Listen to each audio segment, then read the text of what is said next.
ఊరికే అంటారా పెద్దవాళ్ళ చేతిలో ఏదో మహత్యం ఉండిద్దని. ఇదే అయితే మా అమ్మమ్మ నా కోసం అయితే తయారు చేసింది. నాకు నాన్ వెజ్ పికిల్స్ అంటే చాలా ఇష్టం.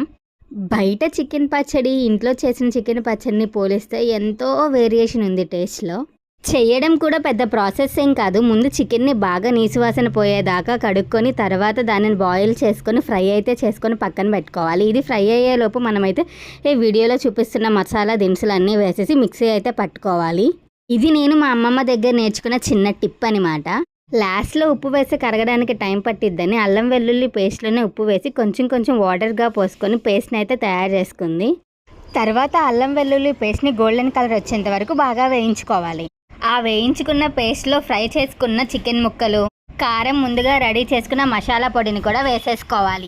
అది కొంచెం చల్లారాక నిమ్మకాయ పిండుకొని 2, 3 రోజులు ఊరపెట్టుకుంటే ఇంకా అంతే, చాలా టేస్టీగా ఉండే చికెన్ పచ్చడి అయితే రెడీ అవుతుంది. వీడియో నచ్చితే కనుక లైక్ చేసేయండి. Please subscribe my channel.